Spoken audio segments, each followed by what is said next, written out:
아멘. 할렐루야. 우리 저 앞에 계신 분들과 인사하십시다.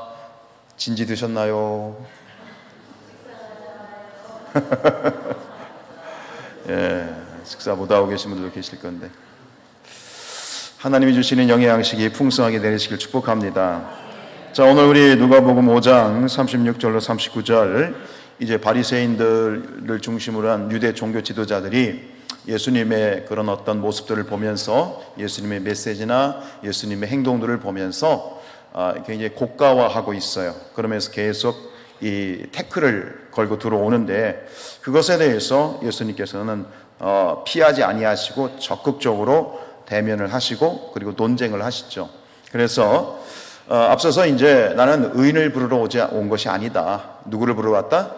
죄인을 부르러 왔다라고 하는 분명한 당신의 사역의 선언을 하시면서, 성경에서는 죄인이라고 되어 있지만 사실은 하나님 보시기에 죄인이 아니에요. 이거는 여기서 말하는 죄인은 누가 그렇게 정해놓은 거예요?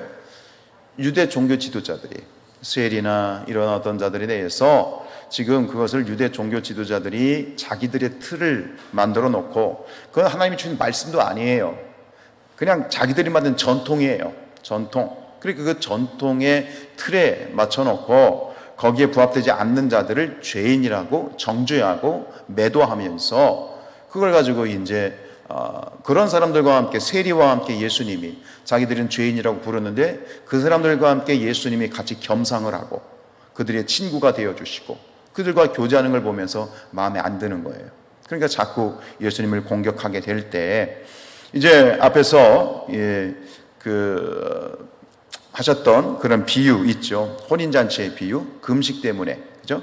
금식 때문에 말씀하셨던 비유에 이어서 오늘은 또 이 네 구절에 두 가지 비유가 또 나와요.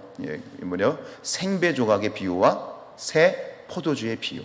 같은 메시지를 전하는 건데 아주 짧고 굵게 예수님이 지금 이 두 비유를 통해서 말씀하시고자 하는 것은 이겁니다. 예수님을 통해서 이 땅에 새롭게 우리에게 주신 천국, 복음의 시대, 그 예수님의 새로운 복음의 시대와 함께 맞지 않는 옛 구수, 옛날 인간의 전통에 대한 그러한 어떤 대조를 하고 계시지요. 자, 36절 읽겠습니다. 시작. 새 옷에서 한 조각을 찢어 낡은 옷에 붙이는 자가 없나니, 만일 그렇게 하면 새 옷을 찢을 뿐이요 또 새 옷에서 찢은 조각이 낡은 것에 어울리지 아니하리라. 이 한 구절에서 생배 조각에 대한 비유를 말씀하시고 뒤에 세 구절에서 새 포도주에 대한 비유를 말씀하시는데, 어찌되었든 이 생배, 그렇죠? 낡은 옷에 새로운 생배, 새로운 옷을 조각을 이렇게 기우는 것, 이런 생배 조각과 포도주, 생배와 포도주는 결국 예수께서 오신 새 시대, 즉 복음의 시대를 상징하는 겁니다. 그러면 반대로, 그죠? 낡은 낡은 배옷, 그리고 낡은 가죽 부대, 이것은 우리가 또 이해하기 이렇게 어렵진 않죠. 이것은 바로 그들이 말하고 있는 옛 전통, 그 인간이 만들어 놓은 옛 전통을 빗대어서 이야기를 하는 것이죠. 이 비유를 너무 다 잘 알고 계시겠지만, 또 어차피 말씀을 한번 또 이렇게 조망을 하는 거니까, 이 새 생배 조각을 낡은 옷에 기우게 되면 어떻게 된다? 찢어지게 된다. 왜 그렇게 되느냐? 그것은 이 생배 조각을 세탁할 때 일어나는다는 거예요. 생배 조각을 이제 기웠을 때 세탁을 하게 되면 생배 조각이 물을 흡수해서 순식간에 어떻게 돼? 수축하게 되는 거예요. 이렇게 있는데 여기에 구멍이 뚫려서 생배 조각을 기웠는데 이 갑자기 수축을 해버리면 당연히 어떻게 돼? 뜯어지게 되는 거죠. 못 쓰게 되어지는 것, 어렵지 않은 그런 비유입니다. 결국 여기서 나타나고 있는 예수님을 통한 새 시대, 복음의 시대와 그리고 유대 종교 지도자들이 고수하고 또 가지고 있는 틀, 그죠? 전통, 인간의 전통, 이것은 서로 공존할 수 없다라고 하는 거예요. 서로 조화될 수가 없다라고 하는 거예요. 뒤에 보면 36절 끝에 보면 뭐라고 되어 있어요? 어울리지 아니한다. 어울리지 아니한다는 것은 서로 불협화음이 되는 거예요. 불협화음. 같이 공존할 수가 없게 된다는 거예요. 새 것과 헌 것이, 즉 예수님의 복음과 유대인들의 율법적인 사고가 서로 조화될 수 없는 그런 불협화음을 이루고 있고, 결국은 여기서 예수님을 통해서 우리에게 주신 그런 새 시대, 복음의 시대를 적극적으로 받아들여야 되고, 그것만이 생명의 길이고 그것이 구원의 길이다 라고 하는 것을 이제 이야기하고 싶은 건데, 말씀을 좀 더 적극적으로 좀 들어가면 이거예요. 근데 오해하지 말 거는, 예수님께서 가지고 오신 새 시대, 복음의 시대는 기존에 있었던 질서나 규범, 즉 율법을 토대로 한 그러한 기존의 질서와 규범을 깡그리 다 무시하고 다 무너뜨리고 그 위에 예수님이 새로운 복음의 시대를 세우셨나요? 그렇습니까? 아닙니다. 성경에도 분명히 나와 있죠. 마태복음 5장 17절입니다. 시작. 내가 율법이나 선지자를 폐하러 온 줄로 생각하지 말라. 폐하러 온 것이 아니고 완전하게 하려 합니다. 즉 율법이나 계명, 구약의 율법이나 계명은 누가 주신 겁니까? 하나님이 주신 거예요. 근데 유대 종교 지도자들의 문제는 뭐냐면, 하나님이 주신 율법, 계명이 아니라 거기에 지난번에 말씀드린 것처럼 하와가 선악과 앞에서 하나님의 말씀을 어떻게 했어요? 왜곡시켰죠. 분명히 먹지 말라 그랬는데 하와가 거기다 뭘 보탰어요? 뭐 하지 말라? 만지지 말라라는 말을 보탰어요. 그러니까 거기서 그 말씀의 왜곡에서 타락이 시작된 것처럼, 이 유대 종교 지도자의 문제는 뭐냐면, 하나님이 주신 원래의 말씀, 계명, 그 말씀이 아니라 거기에 그 말씀을 왜곡시켰다는 겁니다. 가감 변질을 시킨 거예요. 그러니까 주님은 이 율법이나 선지자, 즉 기존에 있었던 어떤 율법에 대해서 그것을 무시하거나 멸시하거나 무가치하다고 말씀하시는 것이 아니라 그것을 원래의 모습대로 복원시키고 완성하신 것이 예수 그리스도의 복음인 줄로 믿습니다. 그렇죠. 계명과 율법의 근본 정신, 본질, 이것들이 왜곡되어지고 잘못 오용이 된 것을 바로잡아서 하나님의 말씀이 발휘해야 될 원래의 기능, 즉 원래의 능력을 발휘할 수 있도록 우리 주님께서 성전을 청결하게 청소하셨듯이 율법을 청소하고, 모든 때와 찌꺼기들을 제거하고 그 말씀이 온전히 빛을 발하는, 이미 여러분 구약의 율법 자체가 복음입니다. 하나님이 주신 율법과 복음은, 그 율법과 계명은 다 복음입니다. 복음은 거기서 시작되는 것이지 생뚱맞게 예수님이 가져오신 것이 아니라 그 모든 것들을 새롭게 깨끗하게 정리하고 청소하고 원기능을 발휘할 수 있도록 온전하게 하신 것이 바로 예수님이 말씀하시는 새 시대이다라고 하는 것입니다. 여러분, 이 유대 율법주의자들에 대해서, 유대 종교 지도자들에 대해서 예수님께서는 그들을 독사의 새끼들이라고 비난하시고, 비난 수준이 아니라 저주를 하셨어요. 그 이유는 뭐냐면 그 율법과 복음의 핵심을 왜곡시켰기 때문이죠.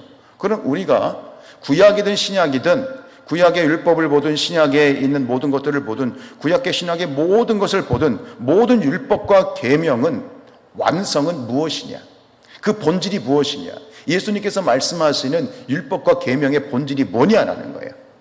그게 뭐라고 생각하십니까? 이거 어려운 질문 아닙니다. 이미 예수님이 하셨던 말씀입니다. 그렇죠? 모든 율법과 계명의 핵심, 본질, 그리고 모든 율법과 계명의 완성은 이것이다.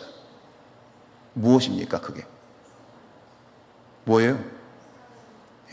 이거를 여러분들이 오늘 제대로 지금 정리를 못 하시면 결국 우리도 바리새인이나 유대 종교 지도자들처럼 신앙이 흐려질 수 있는 것이고, 또 주님으로부터 책망을 받을 수 있어요. 모든 율법, 모든 계명의 완성, 본질, 핵심, 완성은 무엇입니까? 자신 있게 대답해 보십시오. 알고 계십니다. 모르는 게 아닙니다. 율법의 완성은 무엇입니까? 사랑입니다. 아시겠습니까? 그 결국은 예수님이 이 종교 지도자들을 보면서 일주일에 2번씩 금식하면서 분명히 하나님이 일주일에 2번씩 금식하라고 하신 적이 없어요. 그런데 자기의 어떤 열심을 가지고 뭔가 그렇게 하면 하나님이 더 사랑을 하고 더 하나님을 더 사랑하는 것처럼 열심히 있는 것 같지만, 그러나 결국 그 중심에는 있어야 될 것이 쏙 빠진 거예요. 그게 뭐가 빠져 있는 거예요? 그럼 그들 안에는 사랑이 빠져 있는 거예요. 계명을 통해서 하나님을 더 사랑하고 이웃을 내 몸과 같이 사랑하고 때로는 이웃을 위해서 내 몸도 생명도 내어줄 수 있어야 그것이 정말 계명을 지키고 율법을 지키는 자의 신앙생활인 거예요. 그런데 그 틀을 정해놓고 그걸 지키지 못한다고 어떻게 하고 있어요? 죄인이라고 정죄하고 왕따시키고 심지어 그들을 돌로 쳐서 죽이기까지 하잖아요. 전혀 정반대인 거예요. 이것에 대해서 예수님은요 분노하고 계신 거예요. 이건 아닌 거예요. 이건 아닌 거예요. 여러분, 모든 성경 그리고 그 사랑에 실제로 오신 분이 또 누구고, 오셔서 그것이 무엇인지를, 그 사랑이 무엇인지를 보여주신 분이 누구고, 예수님이시고, 그래서 요한 1서에 보면 하나님은 무엇이다? 사랑이시다 그러잖아요. 바울도 얘기하잖아요. 여러분, 율법 곧 하나님이 주신 모든 계명, 신앙생활의 모든 지침의 완성은 무엇이다? 사랑입니다. 로마서 13장. 그러므로 사랑은 율법의 완성입니다. 많은 말씀들이 있는데 굉장히 핵심적인 말씀들은 가슴에 새기셔야 돼요. 보세요. 사랑은 율법의 완성이에요. 율법의 완성이란 뭐냐면 하나님이 주신 모든 계명과 율법, 규율의 규칙의 정점은 사랑으로 완성이 되는 것이에요. 8절입니다. 피차 사랑의 빛 외에는 아무에게든지 아무 빛도 지지 말라. 남을 사랑하는 자는 율법을 다 이루었느니라. 똑같은 얘기예요. 율법을 다 이루었다는 것은 율법을 뭐했다? 완성했다라고 하는 거예요. 그리고 우리 주 예수님, 하나님의 아들이신 예수님께서는 그 사랑의 실체로서 이 땅에 오셨고 당신의 삶으로, 당신의 몸으로 그 사랑이 무엇인지를 정확하게 보여주셨죠. 그게 뭡니까? 십자가입니다. 로마서 5장 8절. 우리가 아직 죄인 되었을 때에 그리스도께서 우리를 위하여 죽으심으로 하나님께서 우리에 대한 자기의 사랑을 확증하신 거예요. 여러분 잊지 마시길 바랍니다. 예수님께서 죽으심으로 사랑을 확증하였다. 이것은 결국은 사랑이 무엇인지를 우리에게 보여주고 있고, 그리고 예수님을 나의 주님으로, 나의 스승으로 모시는 제자된 우리가 어떠한 삶을 살아야 되는지 아주 구체적인 지침을 주고 있어요. 그런데 이 핵심을 우리가 놓치니까 교회에 문제가 생기고 삶에 잡된 것들이 본질이 깨지고 비본질이 본질이 되어지는 것, 하나님의 말씀이 아닌 자기들이 만들어 놓은 틀, 구태의연한 얘기일 수 있겠지만 여러분, 우리가 예배를 드리는 형식, 이 강대상의 모양, 모든 교회의 장식, 예배 순서 하나님이 주신 겁니까? 묻습니다. 하나님이 주신 겁니까? 하나님이 그렇게 하라고 구체적으로 말씀하신 건가요? 아닙니다. 목회자의 복장, 지금 우리가 신앙생활 하면서 하고 있는 모든 어떤 신앙적인 이 액션이나 이런 폼이나 방법이나 이런 것들은요, 하나님이 그렇게 지침을 주신 게 아닙니다. 누가 만든 겁니까? 사람이 만든 겁니다. 영감을 받아서 어쨌든 간 하나님이 주신 아이디어를 가지고 이렇게 하면 하나님을 더 잘 예배할 수 있겠구나, 이렇게 하면 하나님 앞에 더 경건하게 할 수 있겠구나라고 하는 사람의 아이디어에서 나온, 물론 그 아이디어는 하나님 주신 아이디어라고 생각하지만 굉장히 우리는 이 부분에 대해서 그런데 많은 부분에 있어서 경직되어지는 부분들이 굉장히 많이 존재하고 있는데, 그래도 우리 성산교회는 보면 많은 부분에 있어서 굉장히 복음 안에서 예수님의 새 시대 안에 자유함을 누리고 있는 것 같아서 감사를 드립니다. 여러분, 죽으심으로 사랑을 확증했고 예수님은 십자가의 죽으심으로 율법을 완성했고, 그리고 우리에게 그 사랑을, 그런 삶을 살라고 지침을 주신 겁니다. 그럼 우리가 신앙생활을 한다는 것은 한마디로 말하면 어떻게 하는 것이 신앙생활을 하는 겁니까? 네? 사랑하면서 사는 겁니다. 동의하십니까? 하나님을 사랑하며 사는 것이고요, 이웃을 사랑하며 사는 겁니다. 이게 신앙생활입니다. 어떤 일, 프로젝트를 하고 행사를 하고 일을 하는 게 신앙생활 하는 게 핵심이 아니고, 그걸 무시하는 게 아닙니다. 핵심은 뭐냐면 신앙이란 사랑하며 사는 겁니다. 사랑하며 사는 겁니다. 그런데 우리는 이 알량한 자존심 하나 죽이지 못합니다. 즉 죽어야 완성되는 겁니다. 예수님이 죽으심으로 율법을 완성했던 것처럼 우리도 마찬가지예요. 죽음을, 끊임없이 죽음을 경험해야만 하나님의 뜻을 따를 수 있고요, 사랑할 수 있습니다. 근데 자존심 때문에 어떻게 합니까?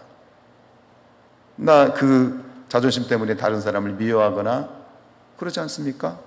정치적인 노선만 달라도 상대를 원수로 규정하지 않습니까? 이왕에 나왔으니까 다시 한번 말씀드리지만 교회에서는 절대로 정치 얘기하지 마십시오. 아시겠습니까? 여당이다 야당이다 절대로 얘기하지 마십시오. 참 이렇게 얘기하는 것도 참 웃긴 겁니다. 왜? 그 정치 얘기를 하면 신앙이고 뭐고 없습니다. 교회를 기꺼이 떠납니다. 목회자가 예를 들어서 여당 성향의 목회자가 강단에서 발언을 했어. 그럼 야당 성향의 성도들이 있으면 진짜 말없이 떠나더라고. 강단에서 정치적인 발언 하는 것도 문제고, 어쨌든 간 지혜가 필요한 거니까 절대로 교회 안에서 목장 모임에서 정치 얘기 1도 꺼내지 마십시오. 그만큼 우리는 연약한 겁니다. 우리는 연약한 겁니다. 마음에 선을 걷고 왕따를 시키고 때로는 폭력을 행사하기도 하고, 그런데 사랑에는 경계가 없어. 미움이 없어. 나누임이 없어. 그 사랑의 삶을 살아가는 우리 성산교회 성도들이 되시길 축복합니다. 그 모델이 누굽니까? 예수님입니다. 그런데 이번에 이제 신안의 문준경 전사님 그 순교제를 보면서 제가 이번에 아주 강하게 깨달은 것이 또 이거인 것 같아요. 그 순교를 하면서 1950년 10월 5일 그 바닷가에서 우리가 보았던 그 자리에서 순교를 당하면서 죽창에 찔리고 이마가 찢어져가지고 피가 흘리고 막 개머리판에 맞아가지고 터지고 그렇게 죽어가면서 그 문준경 전사님이 남겼던 한마디 뭐라고요? 아버지여, 저들에게 죄를 묻지 마시고 죄 많은 내 영혼을 받으소서. 오히려 누가 죄인이라는 거예요? 내가 죄인이라는 거예요. 죄 많은 나를 영혼을 받으시고 저들의 죄를 묻지 마세요. 근데 이게 누구의 마지막 고백과 정확하게 일치합니까? 그렇잖아요. 누가복음 23장 34절 이에 예수께서 이르시되 아버지 저들을 사하여 주옵소서 자기들이 하는 것을 알지 못합니다. 그 여기 나와 있지 않지만 뭐래요? 아버지 내 영혼을 받아주십시오. 그리고 운명하신 거예요. 똑같아요. 근데 이 모습이 또 있어요. 누구의 모습이냐? 스데반이에요. 스데반 집사가 돌에 맞아 죽어가면서 드렸던 기도하고 또 정확하게 일치해요. 사도행전 7장 그들이 돌로 스데반을 치니 스데반이 부르짖어 이르되 주 예수여 내 영혼을 받으십시오. 그렇죠? 문중경 전사님의 뒤에 기도죠. 근데 60절에 가면요, 무릎을 꿇고 크게 불러 이르되 주여 이 죄를 그들에게 돌리지 마십시오.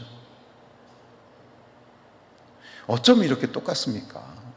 예수님의 마지막 운명하실 때의 고백이나 스데반 집사의 고백이나 또 문중경 전사님의 고백이나 똑같습니다.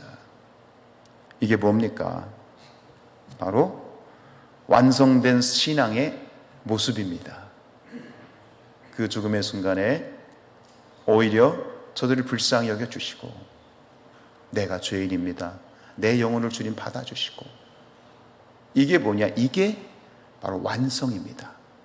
율법의 완성, 신앙의 완성, 그리고 우리가 이 땅 가운데에서 지금 살아있을 때 살아내야 되는 그리스도인의 삶의 모습이다, 이겁니다. 신앙생활은 사랑하는 것입니다. 사랑하는 것입니다. 그리스도인의 믿음과 삶의 완성은 결국 사랑이었다. 모든 것이 다 마찬가지입니다. 여러분, 예배의 완성도 사랑입니다. 그리고 오늘 전도를 했습니다. 전도도요, 전도의 완성도 사랑입니다. 그리고 우리 공동체, 신앙생활하는 우리 교회 공동체가 서로가 서로를 위해서 섬기는 것도, 그것도 그 완성도 사랑입니다. 왜요? 예배는 하나님에 대한 사랑이기 때문입니다. 그리고 전도라는 건 뭐예요? 불신자들, 믿지 않는 자들에 대한 사랑이기 때문이고, 오늘 우리 교회 공동체 안에서 우리가 한 성산교회 가족으로서 서로가 서로를 사랑하는 것, 이것이 바로 우리 신앙의 완성이고 율법의 완성인 겁니다. 계명의 완성인 겁니다. 신앙생활의 완성은 사랑에 있습니다. 그리고 그 사랑은 나를 부인하고 나를 죽여야만 될 수 있는 것이다. 그래서 바울이 그렇게 고백하고 있는 것 같아요. 나는 날마다 죽노라. 그 말씀이 오늘 다시 엮어지는 건 뭐냐면, 난 날마다 죽노라. 왜요? 그래야만 완성된 신앙생활을 지향할 수 있는 것이고, 그것이 하나님의 뜻이기 때문이고, 내가 죽어야만, 나를 부인해야만 주님의 제자가 되고, 나를 부인해야만 십자가를 칠 수 있고, 나를 부인해야만 한 발자국 더 성장하고 클 수 있기 때문이 아니겠는가. 고린도전서 13장 2절입니다. 시작.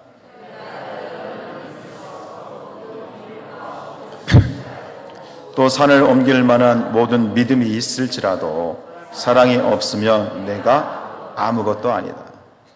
오늘 사도 바울이 우리에게 주고 있는 위대한 고백입니다.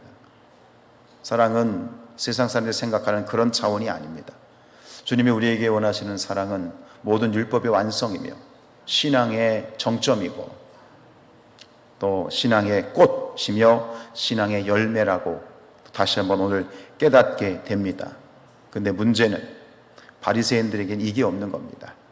철저한 일주일에 2번의 금식, 철저한 예배 생활, 철저한 헌금 생활, 완벽합니다. 퍼펙트합니다. 근데 그 안에 뭐가 없습니까? 뭐가 없습니까? 그럼 여러분 안에 사랑이 있습니까? 있습니까? 그리 되시길 축복합니다. 그 사랑으로 충만하시길 축복합니다. 사랑의 충만이 성령 충만이고. 37절 읽겠습니다. 시작. 새 포도주를 낡은 가죽 부대에 넣는 자가 없나니 만일 그렇게 하면 새 포도주가 부대를 터뜨려 포도주가 쏟아지고 부대도 못 쓰게 되리라. 잘하는 말씀이고 굉장히 익숙하죠. 새 부대는 신축성이 좋습니다. 그죠? 그러면은 새로운 그 포도주를 술을 담그면 짧게는 며칠, 몇 개월 동안 어떤 작용이 일어나죠? 발효가 일어나죠. 이게 계속 가스가 차고 빠지고 하잖아요. 그 발효를 견뎌낼 수 있기 위해서는 새 부대만이, 새 가죽 부대만이 그 발효를, 빵빵해지는 발효를 견딜 수 있죠. 그런데 낡은 가죽 부대는 이게 늘어나면 어떻게 되는 거예요? 터지니까 부대도 버리게 되고 포도주도 버리게 되는 그런 어떤 낭패를 경험하게 된다. 이건 우리가 너무나도 잘 알고 있고, 그러면서 5장 38절 읽습니다. 새 포도주는 새 부대에 넣어야 할 것이니라. 새 포도주는 새 부대에 넣어야 한다 라고 하는 것입니다. 예수님이 전하시는 가르침이나 예수님의 설교나 메시지는, 그 예수님의 메시지를 들었던 사람들은 굉장히 큰 신선한 충격을 받았습니다. 누가복음 4장 32절이죠. 그들이 그 가르침에 놀라니 이는 그 말씀이 권위가 있는 거예요. 놀라워요. 정말 놀랍고 듣보잡이에요. 이전에는 듣도 보도 못한, 원래 듣보잡은 듣도 보도 못한 잡놈인데 어때 듣보잡이에요. 듣도 보도 못한 너무나도 놀라운 신선한 충격이었으나, 그럼에도 불구하고 그것을 어떻게 합니까? 자신의 옛날의 습관, 구습, 그리고 규례 전통에 그 낡은 가죽 부대에 집어넣으려고 하니 결국 어떻게 되겠어요? 사단이 나는 거죠. 깨어지게 되고 거기서 문제가 생기게 되는 것이죠. 여러분, 우리 인간은요, 어쩔 수 없이 나이가 들고 시간이 가면 육체적으로나 정신적으로나 또 영적으로도 마찬가지라고 생각합니다. 굳어집니다. 여러분, 요즘 식당에서 그 주문을 할 때 이제는 무얼로 다 주문하죠? 점점? 아이고, 역시 세련되셨네요. 그 단어를 아시네요. 키오스크. 자리에 앉아가지고 이 모니터에 찍고 말이죠. 어디 빵 하나 사려고 해도 어때? 키오스크가 잘 돼요? 됩니까? 우리 안정숙 군 고개를 절레절레 하는. 저렇게 세련되신 분이 안 된다고 그러면 다른 분들은 뭐가 되겠어? 제 친구가 여수에 갔다 와서 얘기를 하는데, 제 친구가 그 얘기를 하는 거예요. 야, 나 키오스크 힘들다. 그러는 거예요, 제 친구가. 지금 50대 초반이 말이지. 왜 그럴까요? 너무나 당연할 수 있습니다. 당연할 수 있습니다. 우리는 기본적으로 굳어지게 돼 있어요. 인정하십니까? 육체도 굳어져요. 그러니까 오십견이 생기고 몸에 담이 걸리고, 그러니까 뭐 필라테스를 한다, 뭐 운동을 한다, 다 스트레칭 하는 거거든요. 몸을 굳어지는 것을 펴야 돼요. 아침에 기재기 한 번만 해도 몸이 훨씬 가볍다고 하잖아요. 근데 마음도 굳어져요. 또 무엇도 굳어져요? 믿음도 굳어지고 신앙도 굳어질 수밖에 없어요. 근데 이것이 굳어지고 굳어지다 보면 성장이 멈추게 되고, 결국은 이 신앙적으로 어떠한 큰 오류에 빠지게 되냐면, 유대 종교 지도자들이 그 굳어진 낡은 가죽 부대와 같은, 낡다는 건 굳어졌다는 것이고 신축성이 없다는 것이고, 그러한 어떤 모습으로 예수님을 자신의 틀에 집어넣으려고 하다 보니 결국 방법은 하나밖에 없었어요. 그냥은 안 돼. 그냥은 집어넣을 수 없어. 어떻게 집어넣어야 돼? 죽여서 집어넣어야 되는 거야. 예수님을 그냥 집어넣을 수 없었던 거야. 그래서 예수님은 어떻게 했어요? 십자가에 죽인 거죠. 이 말씀을 왜 드리냐면, 우리도 마찬가지예요. 우리도 크고 작은 신앙의 모습 속에서 내가 죽지 않고 내가 깨어지지 않고 말씀을 우겨 넣으려고 하다 보면 결국 우리도 정말 소름 돋치게 놀랄 수밖에 없는 사실은 뭐냐면, 우리도 예수님을 죽이고 있다라고 하는 사실이에요. 그래서 저는 오늘 이 말씀을 이렇게 한번 재해석해 봤어요. 38절을 다시 읽어볼게요. 시작. 새 포도주는 새 부대에 넣어야 할 것이니라. 어떻게 되겠습니까? 우리 자신이 뭐가 되어야 됩니까? 새 부대가 되어야 되고, 늘 우리가 새 부대로 준비되어야 되라고 하는 것이죠. 여기서 우리가 놓치지 말아야 되는 포인트는 바로 이것입니다. 본질을 잃지 말라는 것입니다. 이것이 복음 정신입니다. 여러분, 낡은 것이라고 다 나쁜 건 아니죠. 그렇죠? 여러분, 이 찬송가가 좋아요? 복음성가가 좋아요? 예, 요즘 젊은 사람들도요, 그런 사람들 많더라고요. 요즘 나오는 복음성가보다 찬송가가 더 좋다. 이것은 정말 된장과 같은, 청국장과 같은 그런 은혜가 있거든요. 다 낡은 거라고 나쁜 건 아니에요. 오래된 거라고 나쁜 건 아닌데, 중요한 포인트는 뭐냐면 핵심이에요. 본질을 놓치지 말라. 이게 복음 정신이에요. 복음 정신은요, 신축성이 있어요. 따라합시다. 복음 정신. 복음 정신은요, 수용성이 있어요.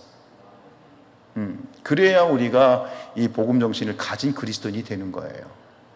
유대 종교 지도자들처럼 어떤 틀과 규율에 딱 넣고 그것을 수용하려고 하는 것이 아니라 끊임없이 나를 확장시키고 나의 신축성을 가지고 나 자신을 새 가죽 부대로 자꾸 만들어가는, 경직된 것을 막으려고 노력하고 애쓰는, 그게 바로 복음 정신입니다. 이 복음 정신을 가지시기를 축복해요. 이 복음 정신을 갖기 위해서는 뭐가 필요하냐? 나의 이해와 나의 생각을 벗어날 수 있거든요. 복음이 정말 그렇거든요. 그때는 무작정 반대하지 말고 하나님께 기도해야 되는 겁니다. 하나님, 깨닫게 해주십시오. 그래야 성장이 있는 거죠. 이걸 뭐라고 말하느냐? 따라합시다. 영적 탈피가 일어나야 돼요. 탈피해야 커지죠? 탈피해야 성장하는 거죠. 예, 시편 119편 18절입니다. 시작. 주의 율법에서 놀라운 것을 보게 하소서. 신앙의 모든 것이 그렇습니다. 즉, 눈이 열려서 이전에 깨닫지 못했던 것을 깨닫게 되면 그 자체가 뭐다? 영적 탈피가 일어나는 거예요. 내가 가졌던 이 틀이 깨지고 성장하고 또 깨지고 성장하고, 그래서 큰 믿음, 위대한 믿음을 가진, 그래서 어떤 것도 받아들이고 수용할 수 있고 또 대해줄 수 있고, 미움으로 대하지 않고 사랑으로 대할 수 있고 품어줄 수 있는 그런 큰 믿음의 사람들, 신앙의 사람들이 될 수 있기를 축복합니다. 이 영적 탈피라고 하는 것은 굉장히 실제적인 그런 문제입니다. 우리 39절입니다. 시작. 묵은 포도주를 마시고 새 것을 원하는 자가 없나니 이는 묵은 것이 좋다 합니다. 묵은 것이 좋다는 건 뭐예요? 구간이 명간이라는 거예요. 익숙해진 거니까. 익숙해진 것을 우리는 거기에 또 따라갈 수밖에 없기 때문이죠. 그때로는 우리는 익숙한 것도 깨야 돼요. 익숙한 것도 부인해야 돼요. 그래야 영적인 탈피를 할 수 있지요. 여러분, 말씀을 정리하면서 구체적으로 그러면 우리가 어떻게 이처럼 새 포도주로, 새 가죽 부대로 우리를 새롭게 할 것인가, 몇 가지 질문을 통해서 우리가 스스로 한번 진단을 해보도록 하지요. 여러분, 지금 가지고 있는 여러분의 신앙이 완성된 신앙입니까? 대답해 보십시오. 지금 여러분들이 가지고 있는 신앙의 틀이 완성된 틀입니까? 여러분들이 가지고 있는 신앙의 지금 생각이 다 정말 100% 맞습니까? 그것만 해도 여러분들은 바리새인은 안 되실 것 같습니다. 우리는 스스로 인정해야 됩니다. 내가 가지고 있는 생각이 다 맞다. 나는 완성된 사고를 하고 있다. 그런 교만을 깨시기를 축복합니다. 영적 탈피와 지속적인 성장을 위한 구체적으로 무엇을 할 수 있을까? 기도하면서 세 가지를 정리해 봤습니다. 첫 번째로 성령의 도움을 구하셔야 됩니다. 주여, 내 눈을 열어 주의 율법에서 놀라운 것을 보게 하옵소서. 우리는 끊임없이 탈피해야 되고 깨져야 되고 성장해야 되는데 결국 우리는 우리 힘으로 하는 게 아닙니다. 하나님이 힘 주셔야 되고요. 특별히 성령, 우리에게 보내주신 성령님의 도움이 필요합니다. 기도해야 돼요. 말씀을 볼 때도 성령이시여 나의 눈을 열어서 말씀이 열려지게 하옵소서. 예배를 드릴 때도 성령님, 오늘 내가 예배를 드리려고 합니다. 도와주셔서 이 예배를 통해서 깨달을 걸 깨닫게 하시고 회개할 걸 회개하게 하시고 나를 새롭게 해 주십시오. 첫 번째는 성령님의 도움을 구해야 되고요. 두 번째는 뭐냐면 내 스스로가 열린 마음을 가져야 됩니다. 아까 질문 드린 것처럼 난 완성된 자가 아니잖아요. 계속 커가야 되고 성장해 가야 되는 게 맞죠. 그래서 특별히 이 말씀을 들을 때, 말씀 앞에 섰을 때 우리가 백지 상태가 돼야 됩니다. 오늘 우리가 읽었던 이 말씀, 지금 평생 동안 신앙생활 하신 분들은 수십, 수백, 수천 번 들었을 말씀입니다. 새스러운 새 부대에. 그러나 말씀을 대할 때는 저도 마찬가지지만 내가 생전 처음 오늘 이 말씀을 듣는다 라는 영적인 정서적인 백지 상태로 말씀을 들어야 됩니다. 내가 가지고 있는 선입견, 내가 가지고 있는 들었던 그런 것들을 다 내려놓아야지만 제대로 말씀을 내 것으로 받을 수 있지. 내가 들었던 경험이나 어떤 예전에 들었던 것들을 자꾸 이거를 필터링을 하게 되면 결국 우리는 바리새인처럼 굳어질 수밖에 없는 것이지요. 말씀하옵소서, 내가 듣겠습니다 라는 그런 열린 마음, 모든 부분에 있어서 청취하고 열리고 적극적으로 수용하는 그런 어떤 열린 마음, 오픈 마인드로 말씀을 대하면 좋겠다는 그런 생각을 주셨고요. 세 번째는 뭐냐? 끊임없이 배워야 됩니다. 우리의 배움은 멈춤이 없습니다. 특히 말씀은 더 그렇죠. 그래서 성경을 이렇게 가지고 펜을 준비하셔서 여러분들이 말씀을 깨닫는 것을 이렇게 살짝 메모하는 것도 좀 좋다고 생각합니다. 목사도 마찬가지입니다. 특별히 목사는요, 계속 배워야 돼요. 여러분, 의사 선생님들 보세요. 의사 선생님들 뭐 합니까? 늘 어디 세미나 가서 새로운 기술이나 늘 그걸 자꾸 배워오잖아요. 사람의 육신을 치유하는 그러한 의사들도 그렇게 끊임없이 자신을 배워가는데, 목사도 마찬가지인 것 같아요. 물론 하나님이 영감을 주시지만 목사도 배워야 된다. 엊그저께 1박 2일로 여수에서 이제 미국에서 이제 오랫동안 목회를 하던 친구가 마포구에 있는 아주 오래된 교회 담임으로 오면서 이 친구에게 아주 중요한 열정을 주셨더라고요. 이제 설교에 대한, 지금 이 시대가 일부 유명한 목사의 설교가 마치 법처럼 되어버렸어요. 여러분 딱 떠오르는 사람들 있죠? 근데 조심하셔야 됩니다. 말씀이 진리지 어느 특정한 목사의 설교가 진리가 아닙니다. 아시겠습니까?